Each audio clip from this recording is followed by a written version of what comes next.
The following is a paid advertisement of St. Anthony Hospital Orthopedics. References to any specific product, services, or entity does not constitute an endorsement or recommendation by St. Anthony Hospital, Carroll Broadcasting, or its advertisers. The views expressed by the host or guests are their own, and their appearance on the program does not imply an endorsement of them or any entity they represent.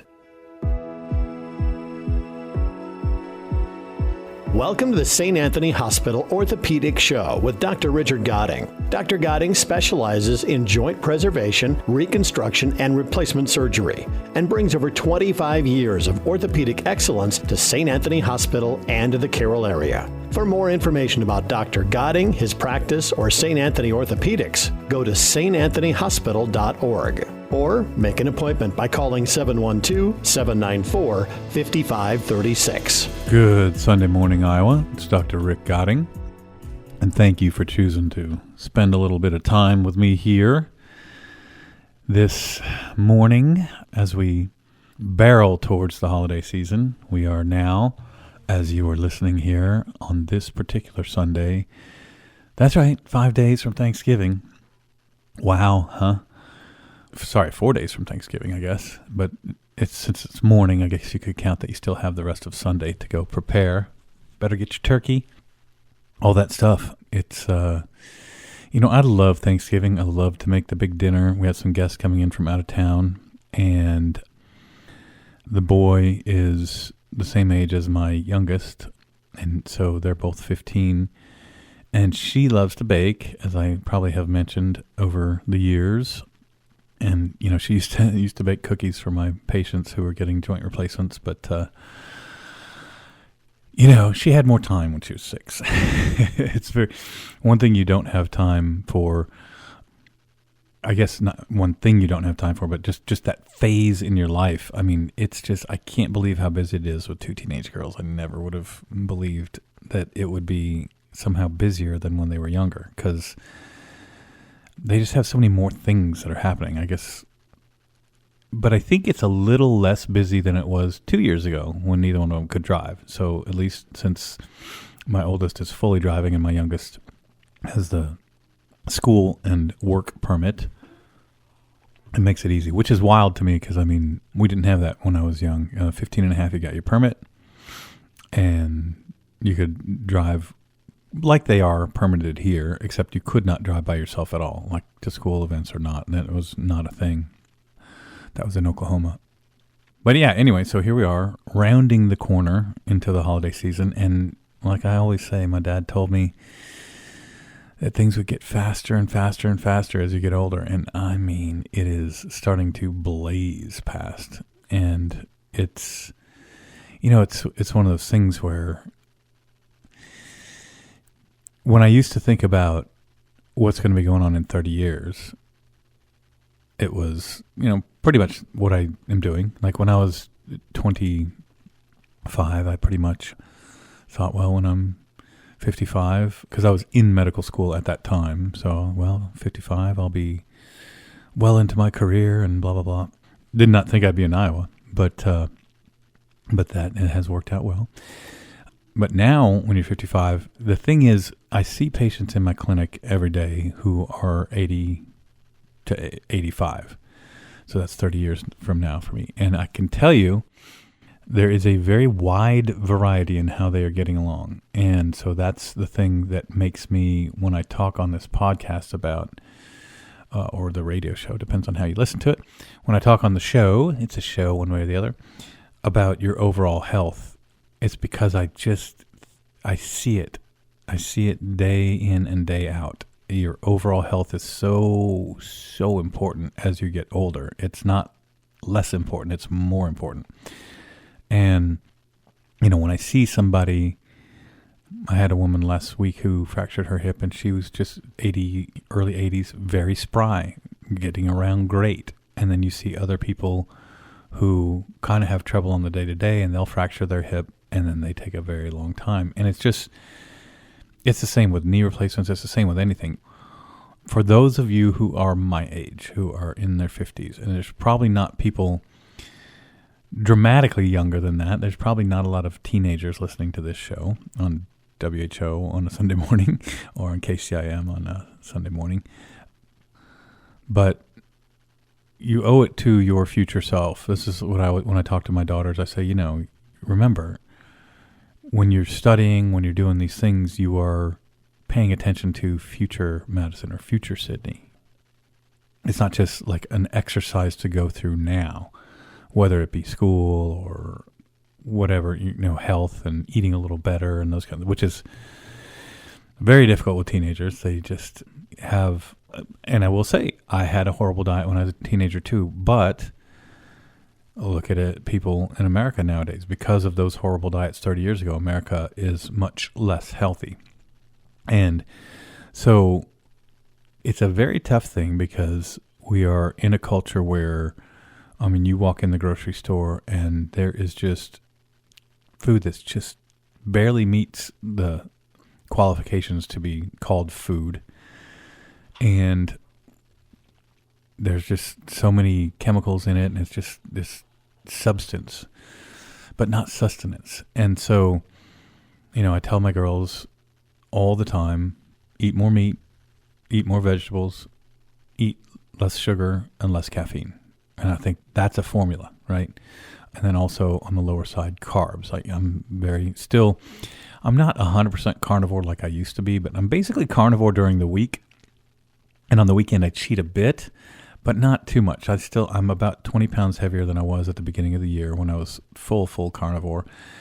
And I'm trying to figure out how to deal with, I think in the first of the year, I'm considering going back fully strict carnivore for a few months and get that 20 pounds back off. And I'm sure there are plenty of you out there like me where this struggle, it does not end. There's not like, I work out all the time and that hasn't changed. I may work out a little bit more and a little bit less, but I work out a lot. I run.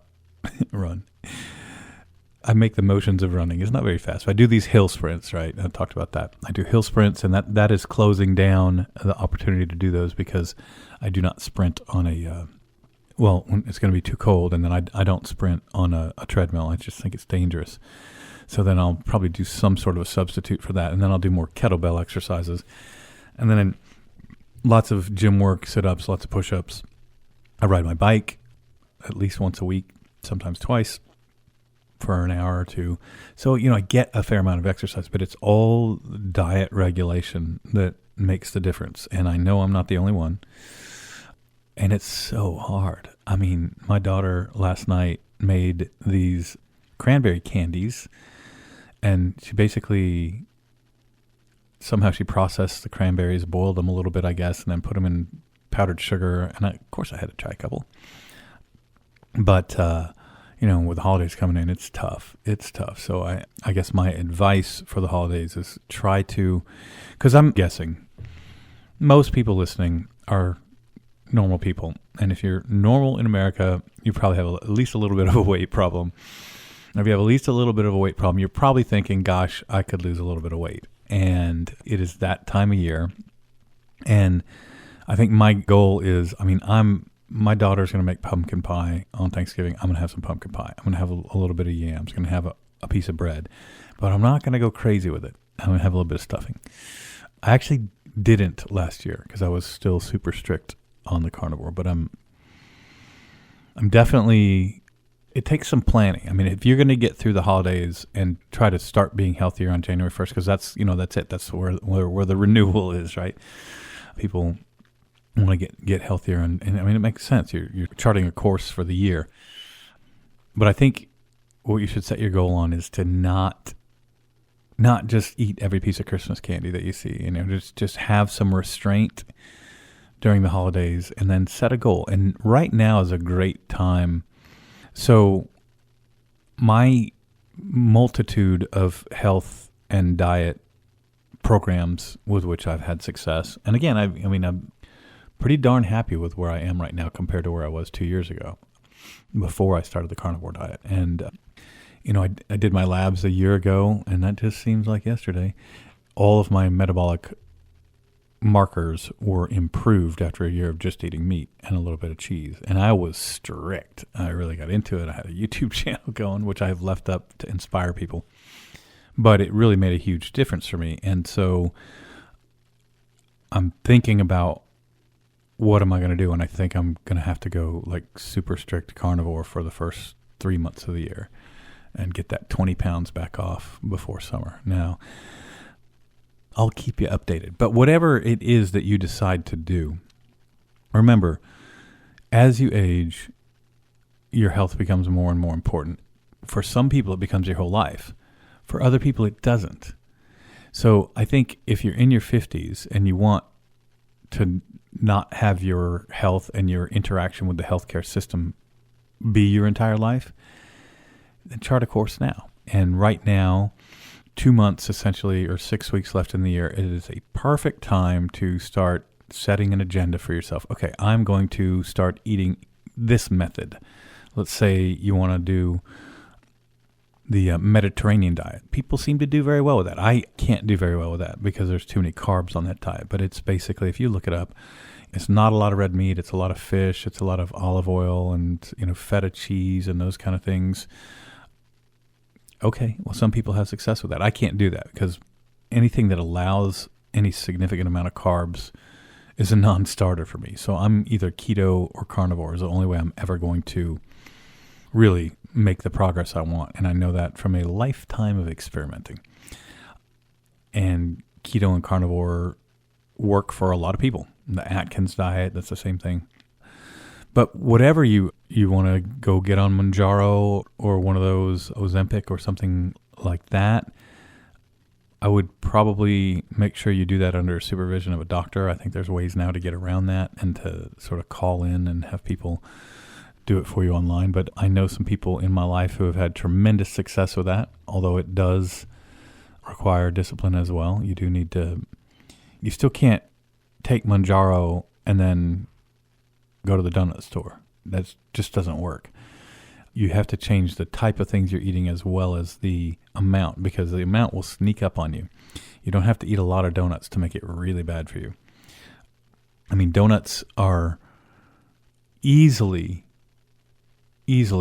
worse for you than a cigarette. One donut versus one cigarette. Imagine eating 20 donuts a day, how badly that would wreck your health and how quickly that would wreck your health. You would just be a mess very quickly. So, they're on that level as far as how bad they are for you. Because sugar, as you know, sugar causes you to get diabetes. If you're not eating a lot of sugar in your diet, you most likely won't get diabetes if you were not born with it. Many researchers and physicians are starting to call Alzheimer's disease type 3 diabetes, because you have type 1 diabetes, which is the insulin-dependent diabetes that you're born with. Type 2 diabetes is the diabetes that your body, and there's some genetic predisposition to type 2 diabetes, but it is something that your body reacts to a long history of a poor diet and probably little exercise. And then now they're calling Alzheimer's type 3 diabetes because the link between processed sugar and Alzheimer's is becoming more and more apparent. It's just everywhere in our society, and big helpings of it. You see the size of sodas. Everything went so big now, and so if you get a soda, it's 32 ounces instead of 16, right? Well, 32 ounces of soda is a whole lot of sugar. It's more sugar than you should have in the whole day. And then if you're adding onto that candy bar, a donut, another big soda, and then you're going to eat some chips, it's just a good time of year to chart a course for your own health and well-being, because I believe that your birthday and New Year's Day are the two prime days of the year for charting a new course for your health. And I think that there is nothing more important than that. I mean, I can talk to you all day about how good a knee replacement is and how good a hip replacement is if you need them, or a rotator cuff repair. But if you don't have good underlying health, it doesn't really matter, right? It's a situation where I saw a patient this morning who, this patient needs knee replacements when you look at the knee x-ray, but the patient is just not healthy enough. And all of the health issues that this patient is having are related to obesity. So I can't help this patient walk because this patient's body is not healthy enough to have the surgery, and the knees are way past the point where there's anything else. Injections are not helping. And so you get yourself painted into a corner health-wise. But there's always, always hope, and you can always, always, always be in better shape in a year. My mom, who's just recently moved right near us, now has a staircase that she's walking up and down many times, and she had her knees replaced. Long-time listeners will remember that back in 2021, I believe. I did not do it, of course. That wouldn't be ethical, but I had someone do it, and she's still reaping the benefits of having her knees replaced, because if she had bad knees now, well, she could go get them done. But in the interim, those 4 years, she had all those years of walking around and being healthier. And now that she's 81 and she's just moved into a house with a staircase that she goes up and down probably 10 times a day, and I have watched her, she is walking better than she was when she got here to Iowa. So I'm just a proponent of overall health. I think having new knees, new hip, new shoulder can absolutely play key parts in your ongoing health and your ongoing improvement of your health. But again, it's both. You've got to have a reasonable level of health in order to have these big surgeries. And if you don't, then you can get yourself painted into a corner where you're not healthy enough to have a surgery and your knees are terrible. And then you're just confined to very limited mobility by arthritis. And I just want everybody to be healthier. And I know it does not happen easily. And I know for some people, like myself, it's a constant, I don't say it's a struggle, because I wouldn't call it a struggle. It requires constant attention. If I stop thinking about it, it falls apart. So I have to be thinking about every day, well, okay, I need to exercise today. Okay, well, I need to eat this. Well, I already had that, so I have to just eat more meat and fewer carbs. But I just wanted to take this episode, and rather than talk about bones and joints, talk about overall health, because I think, again, we have a tremendous opportunity here with the end of the year coming to improve our health. So have a wonderful Thanksgiving this Thursday, and, have a little piece of pie. Don't have 2 big pieces of pie. Have a little bit of mashed potatoes. Have some more turkey. Pile your plate higher with turkey and lower with mashed potatoes, gravy, stuffing, and all cranberry sauce and all that other stuff. Lean heavy on the turkey. The turkey is your friend over Thanksgiving. And so I hope everyone has a wonderful and blessed Thanksgiving, and I will be back next week. So have a blessed week, Iowa. This has been the St. Anthony Hospital Orthopedic Show with Dr. Richard Godding. For more information about Dr. Godding, his practice, or St. Anthony Hospital Orthopedics, go to www.santanthonyhospital.org or make an appointment by calling 712-794-5536.